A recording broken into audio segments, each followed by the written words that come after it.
Hello, I'm Sherry Sturman, Director of Crayola Education. I'm excited that Abrams Kids and Crayola are collaborating on today's Read Along, Draw Along session that helps children enjoy a great story and the illustrations that bring it alive. So grab some drawing supplies and get ready for an interactive story session. I'm thrilled to introduce New York Times best-selling team behind the Questionnaire series, author Andrea Beatty and illustrator David Roberts, who'll be sharing their newest book in the series, AaronSlaterIllustrator. Andrea, you loved reading as a kid and got hooked on mysteries at an early age. How did your childhood experiences and your training as a scientist and a computer scientist influence your writing? It was always like having an adventure. Every time I got to open a book, I would go take them and sit in trees and read, or out in the fields, and just spending a lot of time out in nature. I was very curious. So I found that reading books was one way to look for adventures and answers to things. But that was also the same process that I had observing nature. And that led me to biology and to science, and later to computer science. When I write, I'm asking questions, and then I'm trying to find answers. And that's exactly what a scientist does. And that's what an artist does. David, you've illustrated more than 150 books with characters who radiate distinct personalities. As you illustrate a story, how do you create new characters who are unique and who represent the personality that the author has implied in the writing? Imagine who the character is and imagine the things that they might like and the things that they might like doing, the clothes that they might wear, for instance. You can draw from your own experience as well. You can look at perhaps yourself as a child, or family members, old photographs, people around you. There's lots of things that you can use to be inspired when you're drawing people and characters. David, many of our young viewers are going to identify with your comments that when you were a kid, your favorite part of school was art class, and how that led you to then later study fashion design. And I found it so interesting that while you were living in a house with children's book illustrators, that got you started on the path that you've been on ever since. So how did your love of art at an early age and then your training as a fashion illustrator influence your work today? I love drawing, but I never ever imagined that I'd be able to do drawing as my career until I met some people who were actually doing that. And I was fascinated by what they did. And at the time, I was studying to be a fashion designer. I used to watch them create these wonderful worlds in these books. And one time, one of them said to me, "Do you know what, David, you could do this, because what you're doing in your fashion illustration and in your fashion design is you're designing characters." And I had never really seen it that way. Clothing is a great way of getting across our personalities. I like colours and nice bright things, and I'm wearing this patchwork shirt today. And I like including that in my drawings. So when I come to design a group of people, or just one character, if the book is just about one person, I think a lot about what they might wear. It can be the best part of the illustration process is dressing your characters. Great advice for the young artists that are with us today. Andrea, let's talk about some of the big ideas in this book. First, I just love the way the story of Aaron Slater is so uplifting. You address many big ideas in this book. The one that really struck us as Crayolians is the power of art to communicate and helps kids find their voice, even when they feel out of step or are struggling to do what's expected. It's so interesting the way you show the character Aaron, his love of listening to stories, and then his dreams of being an author someday. And yet when he sits down to read, we see that he struggles reading and writing, struggles with making sense of the squiggly lines in books. So I want to ask, why did you create this character who dreams so big, and then show us as he faces his struggles and overcomes them? David Roberts created this beautiful, amazing classroom of kids. And as he was just saying a moment ago, when he creates a character, there's so much going on. And David sort of puts clues in there about the personality. And sometimes it may not seem intentional, but they're it still expresses who these kids are. And so I noticed the boy who always wears the white t-shirt and the blue pants, he wears those bright yellow socks. And that was a clue that he was a kid who was maybe trying to blend in a little and not stand out visually, but he had those bright yellow socks. And that said to me that he always had something going on. And then he was very creative.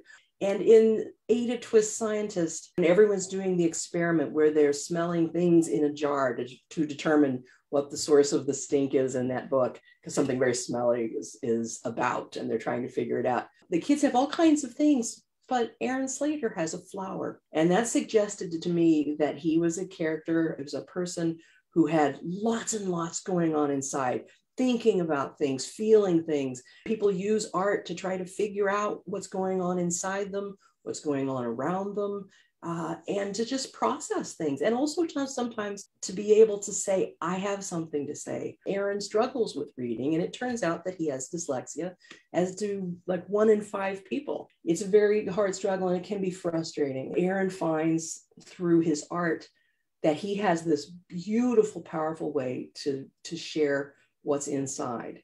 And everybody does. Everybody has their own way to tell the things that they need to tell, because everyone has a story to tell. Thank you so much for explaining dyslexia. I think that's going to really help our viewers understand Aaron a bit better as you read the story. And thank you for pointing out that thread of the flower and Aaron's ability to see beauty and create beauty. That really whets our viewers' appetite to hear the story. So it would be wonderful now, Andrea, if you could please read Aaron Slater, Illustrator.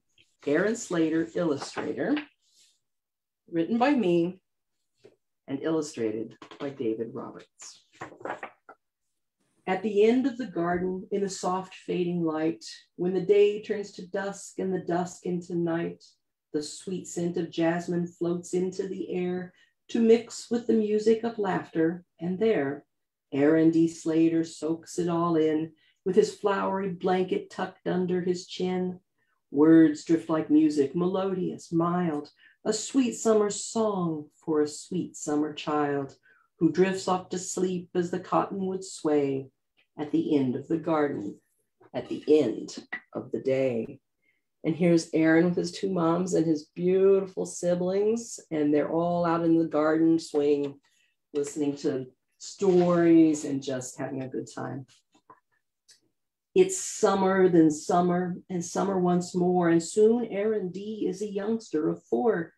The jasmine climbs higher, the roses have grown, and Aaron himself has a spot of his own for seedlings and saplings beside the slate walk, which he illustrates daily with the bucket of chalk.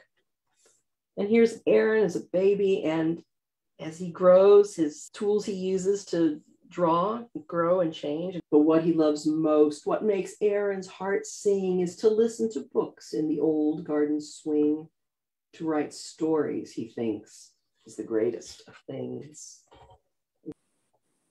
But first he must read. It's the best place to start, and young Aaron wants to with all of his heart. But the words are just squiggles, and try though he might, even with help Aaron can't get it right. Why can't I do it? Why is it so hard? He goes back to drawing on slate in his yard. It's school time at last. In his sunflower socks and poppy red jacket with matching lunchbox, he marches to class with the teacher's bouquet, ready to read by the end of the day. But he doesn't that day, or that month, or that year, and though he makes progress, it's painfully clear he'll never quite get it like all of his friends.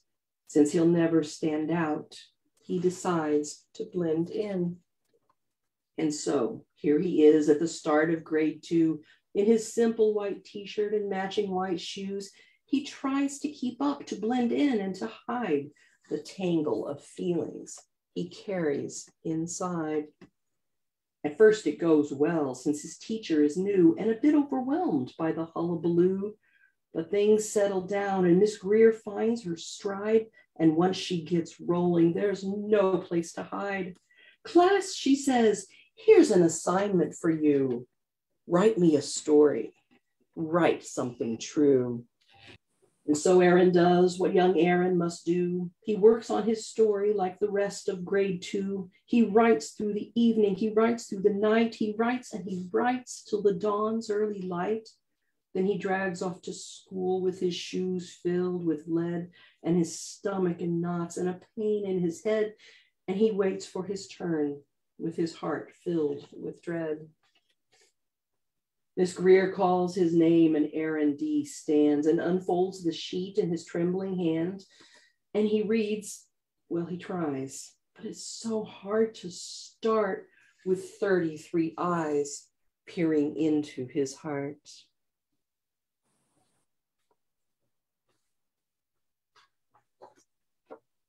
So he stares at his shoes and his sunflower socks. Then he closes his eyes, and then young Aaron talks. Once there was a flower. No, wait, I know. Once there was a magical flower which gave all who held it extraordinary power. And so begins the most perfect of tales of an imperfect hero whose courage fails when the day turns to dusk and the dusk into night and the moon rises high and the dragons take flight. And who learns after all in the wee morning hours, strength comes from the heart and not magical flowers. That beauty and kindness and loving and art lend courage to all with a welcoming heart. So this is the story that Aaron begins to tell. And his story takes him and all of his classmates and Miss Greer on a wonderful, wonderful adventure.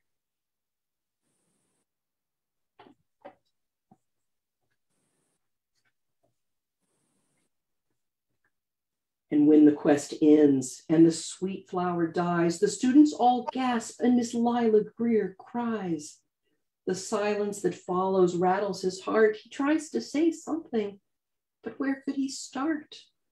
He turns in a paper with no words at all, then blinks back a tear and escapes to the hall, where Miss Lila finds him by the slate-colored wall.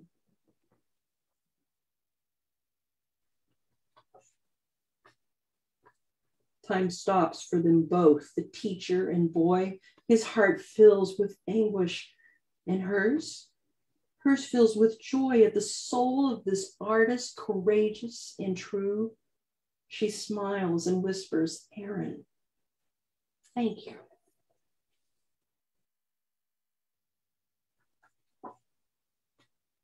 When she leaves, Aaron stands there a very long while, then slowly, so slowly, he begins to smile, and he feels like he does with those books in the swing as a new hope inside starts to make his heart sing. He knows he can do the greatest of things in a way that's his own, in a way that's just his. He can stand out and show the whole world who he is. Like the mightiest flames that banish the dark, hope grows in the soul from the tiniest spark. His art makes the difference. His art leads the way and helps him discover what he wants to say. And Aaron has found his courage, and he's found and realized that he has so much to share and so much that's important and so many things to say. And he'll do it through his art. And his reading gets better. Of course, it's still tough. But each day that they work is a little less rough. Like all imperfect heroes at the start of a quest, he must do what he can and hope for the best. And so Aaron finds helpers. Miss Greer and Ada Twist, his friend, and his reading teacher, and his moms. And slowly, it does get better. Now in the hallway, a new garden grows with jasmine and poppies, a rambling rose, books, art, and music, a dragon or two who soar through a sky of delphinium blue. The art tells a story, melodious, mild, furious, fragrant, wonderful, wild. It's all from the heart and all of it's true. For Aaron, Miss Greer, and the kids of grade 2, it's a place full of beauty for one and for all. The illustrator's garden at the end of the hall. And here's the beautiful, beautiful garden that Aaron has brought to all the kids and Miss Greer. And it's just full of joy and love, and a place where everyone can find a way to tell what they have to say. And that's the end. Thank you, Andrea. I love how this story is filled with challenges, hope, and courage. And the viewers who are watching our program today can really identify with these emotions, wondering why something comes easily to others. Well, it's a personal struggle, trying to fit in. And I love that line, being nervous when 33 eyes are peering into his heart. I want to talk a moment about the author notes that you include in the back of the book. And in that section, you explain that Aaron Slater is named for the Harlem artist, Aaron Douglas. Can you tell us a little bit of that backstory around Aaron Douglas? Aaron Douglas was an American artist who was one of the most famous. There were many African-American artists during the Harlem Renaissance, but he's the one that's probably best known now. The Harlem Renaissance was an era back in the 20s and 30s and into the 40s in Harlem, New York, which is a part of New York City. And it was an exciting, exciting time where people bring to the forefront African-American artists and talents. And Aaron Douglas often used images of jazz music in his illustrations, so trumpets, drums, all kinds of instruments. And David has put those in the illustrations. Sometimes the flowers are playing the instruments and things. And also the wings that sometimes in his illustrations, in his paintings, Aaron Douglas would include imagery such as wings, and those Aaron Slater, when he flies, those wings are sort of a nod to the illustrations. Great. I'm sure a lot of our viewers are going to look that up and learn more about that artist. David, back to you. This story has a lot of personal meaning. Tell us how the story of Aaron Slater holds special meaning for you. When I was at school, I found reading very, very difficult, and writing difficult too, and particularly spelling. But when one of my teachers noticed how much I loved to draw, and they asked me to draw some pictures to go up in the school hall.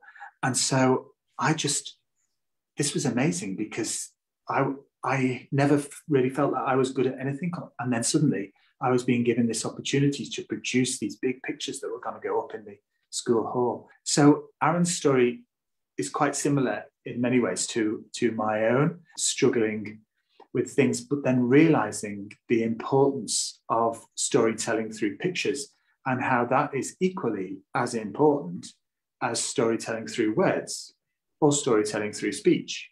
The reason in the story we see the words written back to front is because when I looked at my school books, I saw that that's what I used to do. I used to write a sentence, and then instead of starting at the beginning on the next line, I just continue backwards and then go forwards and then go backwards, so that I was able to use that in the book to try and get across this idea of what it feels like to not see the words on the page the same way that other people might see them.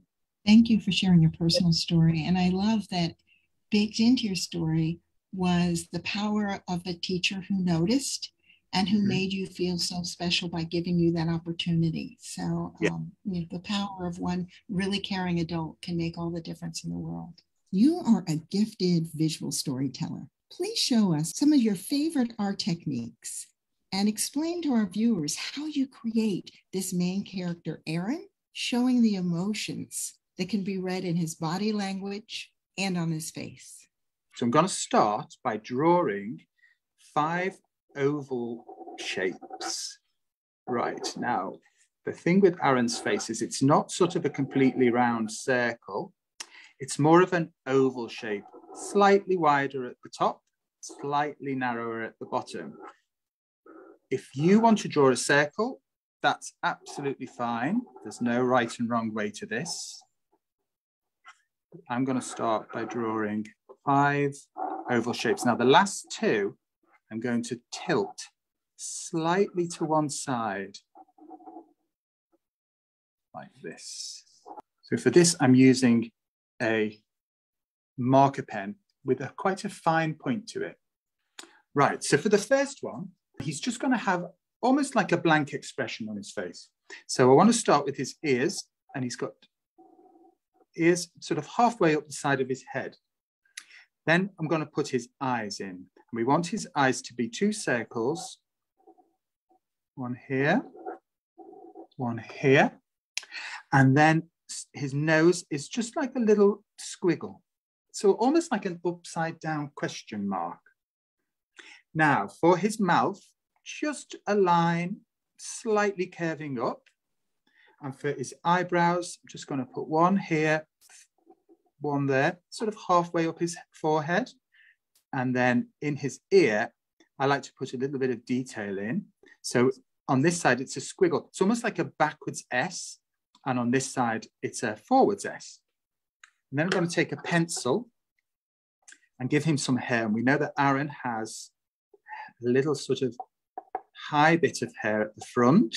I want to use a pencil for this because I want to create the texture with it. And then down the side, I'm just going to shade in very lightly to make the sides of his head.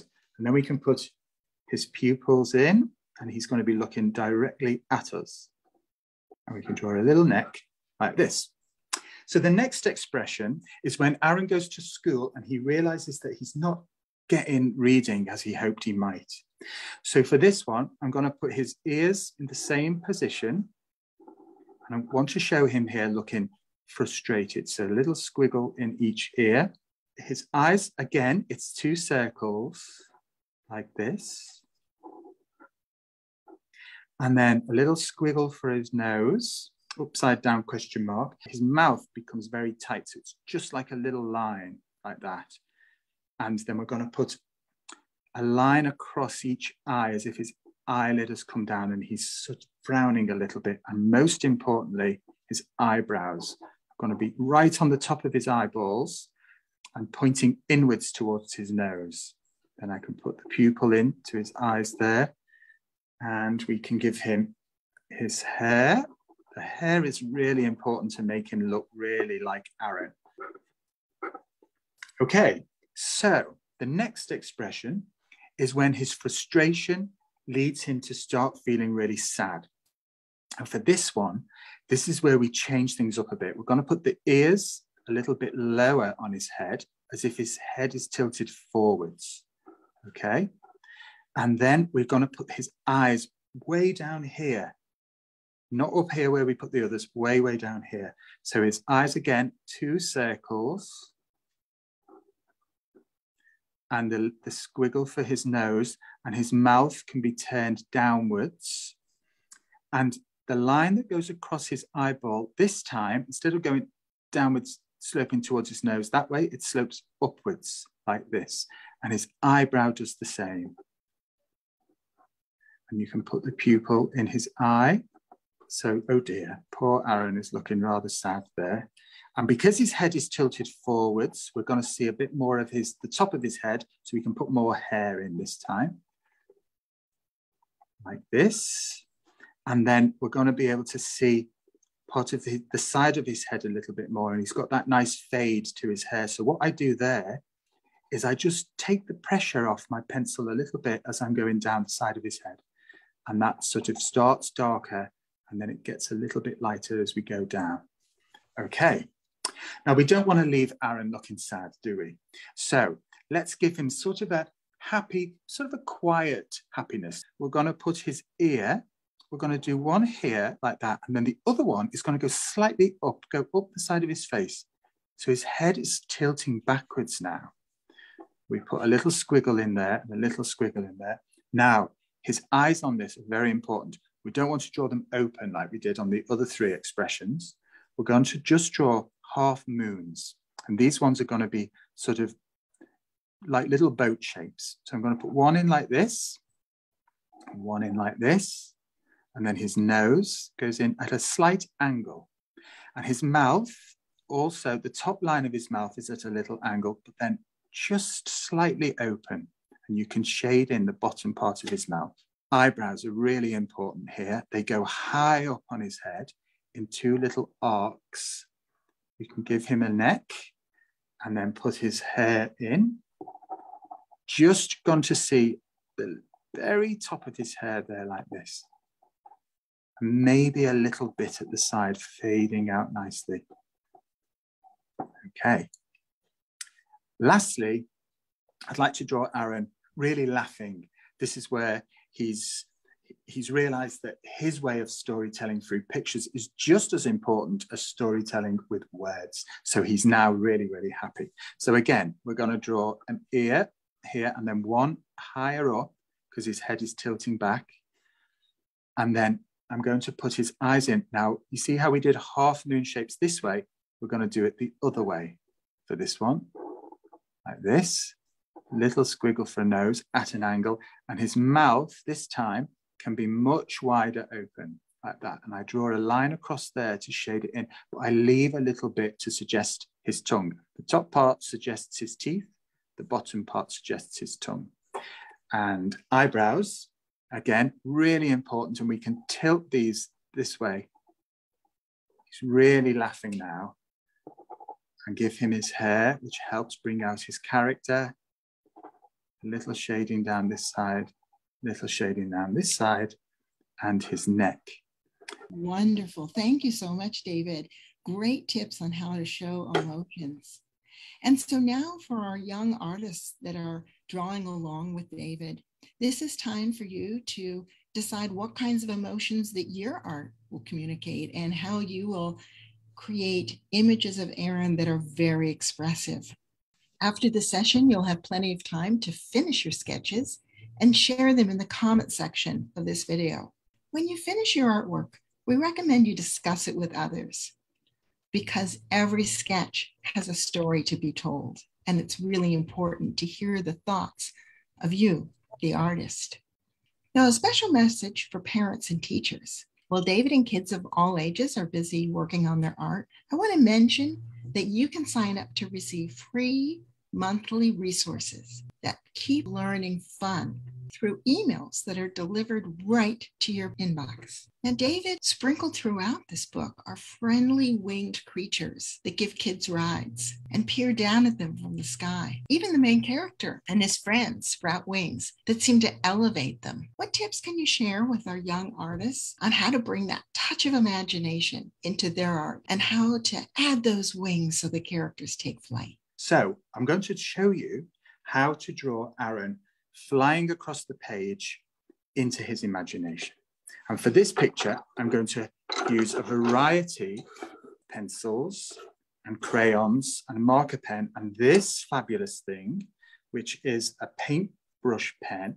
So it works like a paintbrush, but you don't have to dip it in the paint. It's already got the paint in it.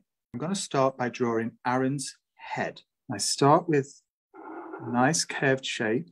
Now, when I get to about here, I do a little bump to suggest Aaron's nose. And then we come round and down like this. Okay, and then you can take this part round. Don't have to join it all the way up. Next, I'm going to put in Aaron's mouth because we want him to be smiling here. This is where he's happy. And remember how we drew his face before when he was feeling quietly happy? His eye is in this shape and his eyebrow is quite high up on his head like this. He's thinking. Then we can put his ear in, which is sort of like the letter C with backwards S in the center. Now we can get to some detail. We want his arm to be pointing forwards. So I'm going to draw a line like this, about that long, and then loop that round and underneath. And his hand is going to be in this position. So he's holding a pencil. So I want almost like an upside down V shape there. And then we're going to put in his fingers. Now this is almost like two M's next to each other. And join that up there, like so. And then we can draw in the pencil that he's holding. And then at the top, this is the part where the pencil nib comes out, the point of the pencil, but I'm not going to join that. I'm just going to leave that slightly open for the time being. Now, for a little bit of detail, I'm going to put in a line to show the hem of his t-shirt, and then another little line, slightly lighter line, that shows the stitching on his t-shirt. You can bring this line down and then take it out to form Aaron's back, just a little way like that. And then come down in a straight line, and then you're going to come up in a curved line, and you want your curve to finish before you get to that line that shows the edge of the sleeve of his t-shirt. So I'm going to come here like this and end it there. Okay. And then you can join that line up there. Now we need to give him another arm on the other side. So that's a nice straight line coming out like this, and then go slightly beyond the pencil and do a little loop like this. That's Aaron's thumb. And then do one finger pointing forwards, because he's flying off forwards into his imagination. And then for his other fingers, you have to imagine that his hand is in this position. So the other fingers are like little oval shapes, 3 little oval shapes like this. And then all you do is draw a line underneath to join that up. Okay, so for his legs, we're going to start by drawing a line from the top to about there. And then underneath, a line that's slightly longer to about there. Then you can start to put in his legs. And that is a shape like this. On the bottom line, we'll come up to about there. And then on the top line,